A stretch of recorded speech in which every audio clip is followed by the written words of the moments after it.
Hi hello ನಮಸ್ತೆ ಎಲ್ರಿಗೂ ಕೂಡ ನ್ಯೂಸ್ 18 ಡಿಜಿಟಲ್ ಕಾಂಟೆಂಟ್ಗೆ ಸ್ವಾಗತ. ನಾನು ಆಶಿಕ್ ಮುಲ್ಕಿ. ಕಾಂಗ್ರೆಸ್ ಸರ್ಕಾರ ಇತ್ತೀಚೆಗೆ ಬಹಳ ದೊಡ್ಡ ಒಂದು ಘೋಷಣೆಯನ್ನ ಮಾಡಿತ್ತು ಬೆಂಗಳೂರಿಗೆ ಸಂಬಂಧಪಟ್ಟಿರುವ ಹಾಗೆ. ಬೆಂಗಳೂರಿನಲ್ಲಿರುವಂತಹ ಬಿ ಖಾತಾದಾರರು ಯಾರ್ಯಾರಿದ್ದಾರೆ ಅವ್ರಿಗೆಲ್ರಿಗೂ ಕೂಡ ಎ ಖಾತಾವನ್ನ ಕೊಡ್ತೀವಿ ಅನ್ನುವಂತ ಒಂದು ಭರವಸೆಯನ್ನು ಕೂಡ ಕೊಟ್ಟಿತ್ತು. ಆದರೆ ಇದೀಗ ಅದರ ಪ್ರಕ್ರಿಯೆಯು ಕೂಡ ದಿನದಿಂದ ದಿನಕ್ಕೆ ಕ್ರಮೇಣವಾಗಿ ಜಾರಿಗೆ ಕೂಡ ಬರ್ತಾ ಇದೆ. ಅಂದ್ರೆ ಬಿ ಖಾತಾ ಯಾವ ಸೈಟಿಗೆ ಬಿ ಖಾತಾ ಇದೆಯೋ ಅಂತ ಮಾಲೀಕರಿಗೆ ಅವರು ಎ ಖಾತಾವನ್ನ ಪಡೆಯೋದಕ್ಕೆ ಸರ್ಕಾರ ಒಂದು ಅವಕಾಶವನ್ನ ಮಾಡಿಕೊಡ್ತಾ ಇದೆ. ಇದೊಂಥರ ಅಕ್ರಮವಾಗಿರೋದನ್ನ ಸಕ್ರಮ ಮಾಡುವಂತ ಮತ್ತೊಂದು ರೀತಿ. ಆದರೆ ಇದರಲ್ಲಿ ಸಾಕಷ್ಟು ಸಮಸ್ಯೆಗಳು ಮತ್ತು ಇದನ್ನ ಪೂರ್ಣ ಪ್ರಮಾಣದಲ್ಲಿ ಮಾಡೋದಕ್ಕೆ ಸಾಧ್ಯ ಆಗುತ್ತಾ ಅನ್ನುವಂಥ ಒಂದು ಪ್ರಶ್ನೆ ಇದೀಗ ತಲೆದೂರಿರುವಂಥದ್ದು. ಯಾಕೆ ಈ ಪ್ರಶ್ನೆ ಹುಟ್ಟುತ್ತೆ, ಏನು ಸಮಸ್ಯೆ ಆಗಾದ್ರೆ ಅನ್ನೋದನ್ನ ಈ ವಿಡಿಯೋದಲ್ಲಿ ನಾವು ನೋಡ್ತಾ ಹೋಗೋಣ. ಅದಕ್ಕೂ ಮೊದಲು ನೀವಿನ್ನೂ ಕೂಡ ನ್ಯೂಸ್ 18 ಯೂಟ್ಯೂಬ್ ಚಾನಲ್ ಅನ್ನ ಸಬ್ಸ್ಕ್ರೈಬ್ ಮಾಡಿಲ್ಲ ಅಂತಂದ್ರೆ ಈ ಕೂಡಲೇ ಸಬ್ಸ್ಕ್ರೈಬ್ ಮಾಡಿ, ಜೊತೆ ನಮ್ಮ ಫೇಸ್ಬುಕ್ ಇನ್ಸ್ಟಾಗ್ರಾಮ್ ಪೇಜ್ಗಳನ್ನು ಕೂಡ ಫಾಲೋ ಮಾಡಿ. ಸ್ನೇಹಿತರೆ, ಬೆಂಗಳೂರಿನಲ್ಲಿ ಒಂದು ಪುಟ್ಟ ಭೂಮಿಯನ್ನಾದರೂ ಇಟ್ಕೊಳ್ಬೇಕು ಅನ್ನುವಂಥದ್ದು ಸಾವಿರಾರು ಲಕ್ಷಾಂತರ ಕೋಟ್ಯಾಂತರ ಮಂದಿ ಜನರ ಕನಸು. ಬೇರೆ ಇತರೆ ಜಾಗದಲ್ಲಿ ಇರೋದಕ್ಕಿಂತ ಅತ್ಯಂತ ಹೆಚ್ಚಿನ ಬೆಲೆ ನಮಗೆ ಬೆಂಗಳೂರಿನಲ್ಲಿ ಜಮೀನು ಮಾಡಿಕೊಂಡ್ರೆ ಸಿಗುತ್ತೆ ಅನ್ನುವಂಥದ್ದು. ಕನಿಷ್ಠ 750 ಸ್ಕ್ವೇರ್ ಫೀಟ್ ಆದರೂ ಭೂಮಿ ಇದ್ರೆ ಅಷ್ಟು ಅನುಕೂಲ ಅನ್ನುವಂಥ, ಸಣ್ಣ ಭೂಮಿ ಆದರೂ ಇದ್ರೆ ಅಷ್ಟು ಅನುಕೂಲ ಅನ್ನುವಂಥ ಮೈಂಡ್ ಸೆಟ್ ಸಾಕಷ್ಟು ಜನರಿಗೆ ಇರುತ್ತೆ. ಆದರೆ ಬಹುತೇಕ ಜನರಿಗೆ ಭೂಮಿ ಇದ್ರೂ ಕೂಡ ಅದನ್ನ ಒಂದು ಲೀಗಲ್ ಆಗಿ ಬ್ಯಾಂಕಲ್ಲಿ ಸಾಲ ತೆಗೆದುಕೊಳ್ಳೋದಕ್ಕೆ ಅಥವಾ ಲೀಗಲ್ ಕೆಲಸಗಳಿಗೆ ಬಳಸ್ಕೊಳ್ಳೋದಕ್ಕೆ ಬೆಂಗಳೂರಲ್ಲಿ ಸಾಧ್ಯ ಆಗಲ್ಲ. ಯಾಕೆ ಸಾಧ್ಯ ಆಗಲ್ಲ ಅಂತಂದ್ರೆ ಬಹುತೇಕ ಬೆಂಗಳೂರಿನಲ್ಲಿರುವಂಥದ್ದು ಬಿ ಖಾತಾ ಸೈಟ್ಗಳು. ಅದು ಲೆಕ್ಕಕ್ಕೆ ಬರುವಂಥದ್ದು 8 ಲಕ್ಷ 9 ಲಕ್ಷ ಬಿ ಖಾತಾ ಸೈಟ್ಗಳು ಮಾತ್ರ. ಉಳಿದಂತೆ ಇನ್ನೂ ಕೂಡ ಅದಕ್ಕೆ ಯಾವುದೇ ರೀತಿಯಾಗಿರುವಂಥ ಖಾತೆಗಳು ಕೂಡ ಇರೋದಿಲ್ಲ. ಎ ಖಾತಾ ಇರುವಂಥವರಿಗೆ ಲೋನ್ ಪಡ್ಕೊಳ್ಳೋದಕ್ಕೆ ಅಥವಾ ಲೀಗಲ್ ಆಗಿ ಏನೇನು ಕೆಲಸ ಕಾರ್ಯಗಳು ಮಾಡ್ಕೊಳ್ಳೋದಕ್ಕೆ ಅನುಕೂಲ ಆಗುತ್ತೆ. ಆದರೆ ಎಲ್ರಿಗೂ ಕೂಡ ಎ ಖಾತಾವನ್ನ ಈಗಿನ GBA ಗ್ರೇಟರ್ ಬೆಂಗಳೂರು ಅಥಾರಿಟಿ ಅಥವಾ ಹಿಂದಿನ ಬೃಹತ್ ಬೆಂಗಳೂರು ಮಹಾನಗರ ಪಾಲಿಕೆ ಅಧಿಕಾರಿಗಳು ಇಶ್ಯೂ ಮಾಡ್ತಾ ಇರಲಿಲ್ಲ. ಸೊ ಈಗ ಬಿ ಖಾತಾ ಹೊಂದಿರುವಂಥ 8 ರಿಂದ 9 ಲಕ್ಷ ಆಸ್ತಿ ಮಾಲೀಕರಿಗೆ ಎ ಖಾತಾವನ್ನ ಮಾಡಿಕೊಡೋದಕ್ಕೆ ಸರ್ಕಾರ ಮುಂದೆ ಬಂದಿರುವಂಥದ್ದು. ಆದರೆ ಇದಕ್ಕೆ ಕೆಲವೊಂದು ಸಮಸ್ಯೆಗಳಿದೆ. ಮತ್ತೆ ವಿರೋಧ ಪಕ್ಷಗಳು ಕೂಡ ಈ ಒಂದು ವಿಚಾರವಾಗಿ ಸರ್ಕಾರವನ್ನ ಟೀಕಿಸ್ತಾ ಇರುವಂಥದ್ದು. ಯಾಕೆ ಈ ಟೀಕೆ ಬರ್ತಾ ಇದೆ, ಏನು ಸಮಸ್ಯೆಗಳು ಅಂತ ನೋಡೋದಾದ್ರೆ, ಈಗ 30-40 ಅಂದ್ರೆ 1200 ಸ್ಕ್ವೇರ್ ಫೀಟ್ ಇರುವಂತ ಒಂದು ಆಸ್ತಿ ಮಾಲೀಕ ಬಿ ಖಾತಾ ಹೊಂದಿರ್ತಾನೆ. ಆತ ಎ ಖಾತಾ ಮಾಡಿಸ್ಕೋಬೇಕು ಅಂತಂದ್ರೆ ಆತ ಎಷ್ಟು ರೂಪಾಯಿಯನ್ನ ಸರ್ಕಾರಕ್ಕೆ ಕಟ್ಟಬೇಕಾಗುತ್ತೆ ಅನ್ನುವಂಥದ್ದನ್ನ ನಾವು ವಿಡಿಯೋದಲ್ಲಿ ಮೊದಲನೇದಾಗಿ ಗಮನಿಸಬೇಕಾಗುತ್ತೆ. ಮೊದಲನೇ ವಿಚಾರ ಏನು ಅಂತಂದ್ರೆ, ಬೆಂಗಳೂರಿನಲ್ಲಿ 1200 ಸ್ಕ್ವೇರ್ ಫೀಟ್ ಇರುವಂತ ಒಂದು ಜಮೀನಿಗೆ ಕನಿಷ್ಠ ಅಂದ್ರೆ ಮಿನಿಮಮ್ ಅಂದ್ರೆ ಆವರೇಜ್ ಆಗಿ ಇರುವಂತ ಒಂದು ರೇಟ್ ಅನ್ನ ನಾವು 1 ಕೋಟಿ ಅಂತ ಅನ್ಕೋಣ. ಅಂದ್ರೆ 85, 90, 1 ಕೋಟಿ ಈ ರೇಂಜ್ಗೆ 1200 ಸ್ಕ್ವೇರ್ ಫೀಟಿಗೆ ರೇಟ್ ಇದೆ ಬೆಂಗಳೂರಿನಲ್ಲಿ. ಸೊ ಈ 1 ಕೋಟಿ ರೂಪಾಯಿಯ 1200 ಸ್ಕ್ವೇರ್ ಫೀಟ್ ನ ಬಿ ಖಾತಾ ಹೊಂದಿರುವಂತಹ ಸೈಟ್ ಅನ್ನ ಎ ಖಾತಾ ಪಡೆದುಕೊಳ್ಬೇಕು ಅಂತಂದ್ರೆ ಆ ಆಸ್ತಿ ಮಾಲೀಕ 5 ಲಕ್ಷ ರೂಪಾಯಿ ಸರ್ಕಾರಕ್ಕೆ ಸಲ್ಲಿಕೆ ಮಾಡಬೇಕಾಗುತ್ತೆ. ಅಂದ್ರೆ 5,500,000 ರೂಪಾಯಿ ಸರ್ಕಾರಕ್ಕೆ ಸಲ್ಲಿಕೆ ಮಾಡಬೇಕಾಗುತ್ತೆ. ಹಾಗಾದ್ರೆ ಏನಿದು 5 ಲಕ್ಷ ರೂಪಾಯಿ ಅಂತ ನೋಡೋದಾದ್ರೆ, ಸರ್ಕಾರ ಕೊಟ್ಟಿರುವಂತಹ ಮೊದಲ ಷರತ್ತೇನು ಅಂತಂದ್ರೆ, ನೀವು ನಿಮ್ಮ ಬಿ ಖಾತಾವನ್ನ ಎ ಖಾತಾಗೆ ವರ್ಗಾವಣೆ ಅಥವಾ ತೇರ್ಗಡೆ ಅರ್ಹತೆ ಪಡೆದುಕೊಳ್ಬೇಕು ಅಂತಂದ್ರೆ ನಿಮ್ಮ SR ಗೈಡೆನ್ಸ್ ವ್ಯಾಲ್ಯೂನ 5% ನಷ್ಟು ನಮಗೆ ಶುಲ್ಕ ಕಟ್ಟಬೇಕಾಗುತ್ತೆ ಅನ್ನುವಂಥದ್ದು ಸರ್ಕಾರದ ಮೊದಲ ಷರತ್ತು. ಸೊ ಎಕ್ಸಾಂಪಲ್, ನಾನು ಈಗಾಗಲೇ ಹೇಳಿದ ಹಾಗೆ 1200 ಸ್ಕ್ವೇರ್ ಫೀಟ್ನ 1 ಕೋಟಿ ಮೌಲ್ಯದ SR ವ್ಯಾಲ್ಯೂ ಮೌಲ್ಯದ ಆಸ್ತಿಯನ್ನ ಬಿ ಇಂದ ಎ ಖಾತಾಗೆ ವರ್ಗಾವಣೆ ಪಟ್ಟಿಗೆ ಸೇರಿಸ್ಕೋಬೇಕು ಅಂತಂದ್ರೆ ಆತ 5% ಅಂದ್ರೆ 1 ಕೋಟಿಯ 5% ಅಂದ್ರೆ 5 ಲಕ್ಷ ರೂಪಾಯಿಯನ್ನ ಸರ್ಕಾರಕ್ಕೆ ಪಾವತಿ ಮಾಡಬೇಕಾಗತ್ತೆ. ಮತ್ತೆ ಅರ್ಜಿಯ ಶುಲ್ಕ ಸೇರಿ 500 ರೂಪಾಯಿ, 5,500,000 ರೂಪಾಯಿಯನ್ನ ಸರ್ಕಾರಕ್ಕೆ ಪಾವತಿ ಮಾಡಬೇಕಾಗುತ್ತೆ.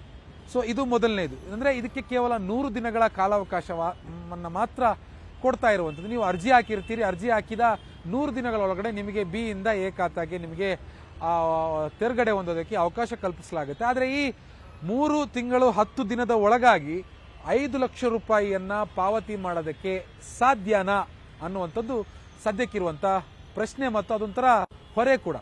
ಸಾಮಾನ್ಯವಾಗಿ 1200 ಸ್ಕ್ವೇರ್ ಫೀಟ್ ಸೈಟ್ ಇರುವಂತ ಮಧ್ಯಮ ಮತ್ತು ಮೇಲ್ಮಧ್ಯಮ ವರ್ಗದ ಜನರು ಈ 1200 ಸ್ಕ್ವೇರ್ ಫೀಟ್ ಅಂತಂದ್ರೆ ಅವರ ಜೀವಮಾನದ ಬಂಡವಾಳ ಅಥವಾ ಇನ್ವೆಸ್ಟ್ಮೆಂಟ್ ಆಗಿರುತ್ತೆ. ಅವ್ರ ಜೀವಮಾನ ದುಡಿದು ಅಷ್ಟು ಒಂದು ಆ ತುಂಡು ಭೂಮಿಯನ್ನ ಖರೀದಿ ಮಾಡಿರ್ತಾರೆ. ಜಮೀನ್ದಾರರ ಕತೆ ಬೇರೆ, ಶ್ರೀಮಂತರ ಕತೆ ಬೇರೆ. ಅಂದ್ರೆ ಜಾಸ್ತಿ ಇರುವಂತ ಮಧ್ಯಮ ಮತ್ತು ಮೇಲ್ಮಧ್ಯಮ ವರ್ಗದ ಜನರು 1 ಕೋಟಿ ರೂಪಾಯಿಯ ಆಸ್ತಿಯನ್ನ ಬಿ ಖಾತಾದಿಂದ ಎ ಖಾತಾ ಮಾಡಿಸ್ಕೊಳ್ಳೋದಕ್ಕೆ ನಿಮಗೆ 5,05,500 ರೂಪಾಯಿ ಶುಲ್ಕವನ್ನ ಸರ್ಕಾರ ಪಡೆದುಕೊಳ್ಳುತ್ತೆ.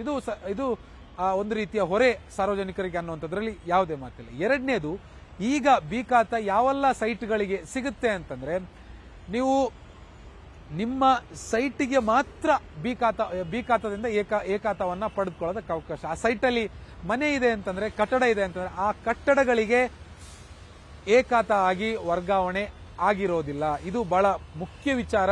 ಬಿ ಖಾತಾದಿಂದ ಎ ಖಾತಾಗೆ ನಮಗೆ ಖಾತಾ ವರ್ಗಾವಣೆ ಮಾಡಿಕೊಡ್ತಾರೆ ಅನ್ನೋದು ಸಾರ್ವಜನಿಕರಿಗೆಲ್ಲ ಖುಷಿಯಾಗಿರುತ್ತೆ. ಆದರೆ ಇದ್ರ ಹಿಂದ್ಗಡೆ ಇರುವಂತ ಲೆಕ್ಕಾಚಾರಗಳನ್ನು ಅರ್ಥ ಮಾಡ್ಕೋಬೇಕಾಗುತ್ತೆ.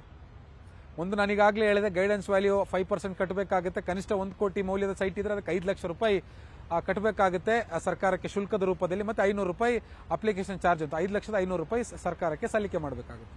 ಸೊ ಎರಡನೇ ವಿಚಾರ ಏನು ಅಂತಂದ್ರೆ, ಖಾಲಿ ಸೈಟ್ಗೆ ಮಾತ್ರ ಕೊಡ್ತಾರೆ. ಖಾಲಿ ಸೈಟ್ಗೆ ಅಂದ್ರೆ, ಒಂದು ಸೈಟಲ್ಲಿ ಮನೆ ಇದೆ, ಕಟ್ಟಡ ಇದೆ ಅಂದ್ರೆ ಆ ಕಟ್ಟಡಕ್ಕೆ ಖಾತಾ ವರ್ಗಾವಣೆ ಆಗೋದಿಲ್ಲ.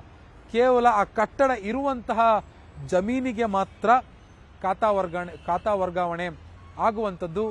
ಈಗಲೂ ಕೂಡ ಜಮೀನಿಗೆ ಖಾತಾ ವರ್ಗಾವಣೆ ಮಾಡುವಾಗ 5% ಗೈಡೆನ್ಸ್ ವ್ಯಾಲ್ಯೂ ಕಟ್ಟಬೇಕಾಗುತ್ತೆ. ಮುಂದಕ್ಕೆ ಮತ್ತೆ ಅದೇ ಜಮೀನಲ್ಲಿರುವಂತಹ ಕಟ್ಟಡಕ್ಕೆ ಖಾತಾ ವರ್ಗಾವಣೆ ಮಾಡುವಾಗ ಮತ್ತೆ ಅದಕ್ಕೆ ಸರ್ಕಾರ ಎಷ್ಟು ವಿಧಿಸುತ್ತೋ ಅಷ್ಟು ಶುಲ್ಕವನ್ನ ಕಟ್ಟಬೇಕಾಗುತ್ತೆ, ಅಂದ್ರೆ ಪಾವತಿ ಮಾಡಬೇಕಾಗುತ್ತೆ. ಇದು ಸಾರ್ವಜನಿಕರಿಗೆ ಹೊರೆಯಾಗುತ್ತೆ. ಫಾರ್ ಎಕ್ಸಾಂಪಲ್, ಈಗ 5% ಗೈಡೆನ್ಸ್ ವ್ಯಾಲ್ಯೂ ಮೇಲೆ ಕಟ್ಟಕ್ಕೆ ಹೇಳಿದ್ದಾರೆ.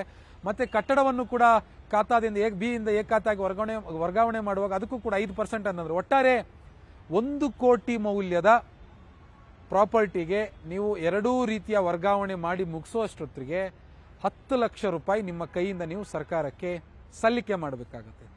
ಓರ್ವ ಮಧ್ಯಮ ಮತ್ತು ಮಧ್ಯಮ ವರ್ಗದ ಸಾಧಾರಣ ವ್ಯಕ್ತಿಗೆ 1 ಕೋಟಿಯಲ್ಲಿ ಈಗಿನ 5 ಲಕ್ಷ ಮತ್ತು ಮುಂದಕ್ಕೆ ಬರಬಹುದು ಅಥವಾ ಬರದೇನೂ ಇರಬಹುದಾದಂತಹ 5% ಅಂದ್ರೆ ಅದಕ್ಕೂ ಕೂಡ 1 ಕೋಟಿಗೆ ಅಂತಂದ್ರೆ 5 ಲಕ್ಷ ಅಂತ ಅನ್ಕೊಳ್ಳೋಣ. ಅವಾಗ ಇನ್ನೂ ಕೂಡ SR ರೇಟ್ ವ್ಯಾಲ್ಯೂ ಜಾಸ್ತಿ ಆಗಿರುತ್ತೆ. ಇನ್ನೊಂದು 2 ವರ್ಷನೋ 3 ವರ್ಷನೋ ಹೋದ್ರೆ ಇನ್ನೂ ಕೂಡ SR ರೇಟ್ ಜಾಸ್ತಿ ಆದಾಗ ಪ್ರಾಪರ್ಟಿ ಆಸ್ತಿಯ ಮೌಲ್ಯ ಕೂಡ ಜಾಸ್ತಿ ಆಗುತ್ತೆ. ಆವಾಗ ಮತ್ತಷ್ಟು ಲಕ್ಷ ರೂಪಾಯಿ ಹೆಚ್ಚುವರಿಯಾಗಿ ಜನರು ಬಿ ಖಾತಾಗೆ ಎ ಖಾತಾಗೆ ಹೋಗೋದಕ್ಕೆ ಕಟ್ಟಬೇಕಾಗುತ್ತೆ. ಸೊ ಇದಕ್ಕೆ ಇತ್ತೀಚೆಗೆ ಕೇಂದ್ರ ಸಚಿವರಾಗಿರುವಂತಹ ಮಾಜಿ ಮುಖ್ಯಮಂತ್ರಿಗಳು HD ಕುಮಾರಸ್ವಾಮಿ ಅವರು ಒಂದು ಸ್ಟೇಟ್ಮೆಂಟ್ ಅನ್ನು ಕೊಟ್ಟಿದ್ರು. ಯಾರೂ ಕೂಡ ಈಗ ಬಿ ಖಾತಾದಿಂದ ಎ ಖಾತಾಗೆ ಅರ್ಜಿ ಹಾಕಬೇಡಿ, ನಮ್ಮ ಸರ್ಕಾರ ಬಂದ್ರೆ ನಾವು ಫ್ರೀ ಆಗಿ ಕೊಡ್ತೀವಿ. ಅವ್ರ ಸರ್ಕಾರ ಬರುತ್ತೋ ಇಲ್ವೋ ಅನ್ನೋದು ಗೊತ್ತಿಲ್ಲ, ಅವ್ರು ಆ ತರ ಹೇಳಿದ್ದಾರೆ. ಅದರ ಲೆಕ್ಕಾಚಾರ ರಾಜಕೀಯ ಇರ್ಬೋದು, ಆದ್ರೆ ಪ್ರಾಮಾಣಿಕವಾಗಿ ನೈತಿಕವಾಗಿ ಇದು ಈ ಖಾತಾದಿಂದ ಸಾರ್ವಜನಿಕರಿಗೆ ಅನುಕೂಲ ಆಗುತ್ತಾ ಅಂತ ನೋಡಿದ್ರೆ, ಯಾರ ಕೈಯಲ್ಲಿ ಕಾಸಿದೆ ಅವರಿಗೆ ಅನುಕೂಲ.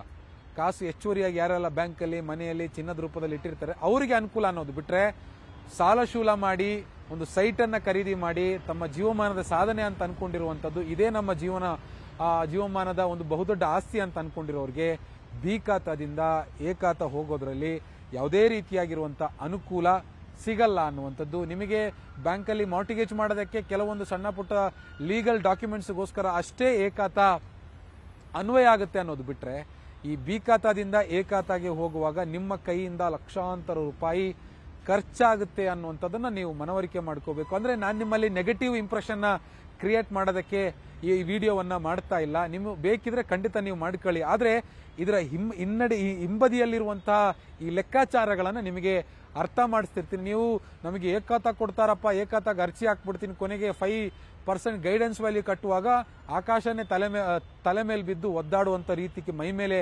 ಎಳೆದ್ಕೋಬೇಡಿ. ನಿಮಗೆ ಬಿ ಖಾತಾದಿಂದ ಎ ಖಾತಾಗೆ ಹೋಗೋದಕ್ಕೆ ಹೋಗುವಂತ ಅನಿವಾರ್ಯತೆ ಇದೆಯಾ ಅನ್ನೋದನ್ನ ಮೊದಲನೇದಾಗಿ ಚೆಕ್ ಮಾಡ್ಕೊಳ್ಳಿ. ನಿಮ್ಗೆ ಇಲ್ಲ ನನಗೆ ಬೇಕೇ ಬೇಕು ಅಂದ್ರೆ ಖಂಡಿತ ನಿಮ್ಗೆ ಅಪ್ಲೈ ಮಾಡೋದಕ್ಕೆ ಎಲ್ಲಾ ರೀತಿಯಾಗಿರುವಂತಹ ವ್ಯವಸ್ಥೆ GBA ಗ್ರೇಟರ್ ಬೆಂಗಳೂರು ಪ್ರಾಧಿಕಾರದ 5 ಮಹಾನಗರ ಪಾಲಿಕೆಗಳಲ್ಲಿ ಆಗ್ತಾ ಇದೆ. ಕಳೆದ ನವೆಂಬರ್ 1ನೇ ತಾರೀಕಿನಲ್ಲಿ ಇವತ್ತು ಇತ್ತೀಚೆಗೆ ಒಂದು ವಾರ ದಾಟಿದೆ ಹೆಚ್ಚು ಕಮ್ಮಿ. ಈ ಒಂದು ವಾರದ ಅವಧಿಯಲ್ಲಿ ಗ್ರೇಟರ್ ಬೆಂಗಳೂರು ಪ್ರಾಧಿಕಾರಕ್ಕೆ ಕೇವಲ 1200 ಅರ್ಜಿಗಳು ಮಾತ್ರ ಬಂದಿರುವಂತದ್ದು. ಬಿ ಖಾತಾದಿಂದ ಎ ಖಾತಾ ಮಾಡಿಕೊಡಿ ಅಂತ ಹೆಚ್ಚು ಕಮ್ಮಿ 8.5-9 ಲಕ್ಷ ಬಿ ಖಾತಾಗಳು ಬೆಂಗಳೂರಿನಲ್ಲಿದೆ. ಸೊ ಹೀಗಾಗಿ ಈ 9 ಲಕ್ಷದ ಪೈಕಿ 1200 ಜನ ಮಾತ್ರ ನನಗೆ ಬಿ ಖಾತಾದಿಂದ ಎ ಖಾತಾ ಕೊಡಿಸಿ ಅಂತ ಅರ್ಜಿ ಹಾಕಿದ್ದಾರೆ. ಅವರೆಲ್ಲರೂ ಕೂಡ ಈ ಒಂದು 5% ಗೈಡೆನ್ಸ್ ವ್ಯಾಲ್ಯೂನ ಕಟ್ಟೋದಕ್ಕೆ ಸಶಕ್ತರಾಗಿದ್ದಾರೆ ಅನ್ನುವಂಥ ನಿಟ್ಟಿನಲ್ಲಿ ಅವರು ಮಾಡ್ತಾ ಇರುವಂತದ್ದು. ನಿಮಗೂ ಕೂಡ ಬೇಕು ಅಂದ್ರೆ ನೀವು ಕೂಡ ಹಾಕಿ. ಆದ್ರೆ ಗೈಡೆನ್ಸ್ ವ್ಯಾಲ್ಯೂಯನ್ನ ಕಟ್ಟುವಷ್ಟು ತಾಕತ್ತು ನಿಮಗಿದೆಯಾ ಅನ್ನುವಂಥದ್ದನ್ನ ನೀವು ನಿಮಗೆ ಒಂದು ಪ್ರಶ್ನೆಯನ್ನ ಕೇಳ್ಕೊಳ್ಳಿ. ಸರ್ಕಾರ ಈ ರೀತಿಯಾಗಿರುವಂತಹ ಹೊರೆಯನ್ನ ಸಾರ್ವಜನಿಕರ ಮೇಲೆ ಹೊರಿಸಬಾರ್ದಿತ್ತು ಅನ್ನುವಂಥದ್ದು ನನ್ನ ವೈಯಕ್ತಿಕ ಅಭಿಪ್ರಾಯ. ಸರ್ಕಾರ ನಿಜಕ್ಕೂ ಪ್ರಾಮಾಣಿಕವಾಗಿ ಸಾರ್ವಜನಿಕರ ಬದುಕಿನ ಭದ್ರತೆಯ ಬಗ್ಗೆ ಕಳಕಳಿ ಇಟ್ಕೊಂಡಿದ್ರೆ ಈ ಗೈಡೆನ್ಸ್ ವ್ಯಾಲಿಯನ್ನ ಕೈ ಬಿಟ್ಟು ಕೇವಲ ಒಂದು ಅರ್ಜಿ ಶುಲ್ಕದಲ್ಲಿ ಬಿ ಖಾತಾದಿಂದ ಎ ಖಾತಾ ಮಾಡಿಸ್ಕೊಳ್ಳುವಂತ ಒಂದು ಅವಕಾಶವನ್ನ ಕೊಡಬೇಕಿತ್ತು. ಆದರೆ ಸರ್ಕಾರ ಇಲ್ಲಿ ಆದಾಯದ ನಿರೀಕ್ಷೆಯನ್ನ ಇಟ್ಕೊಂಡಿದೆ ಅನ್ನುವಂಥದ್ದು ಬಹಳ ಸ್ಪಷ್ಟ.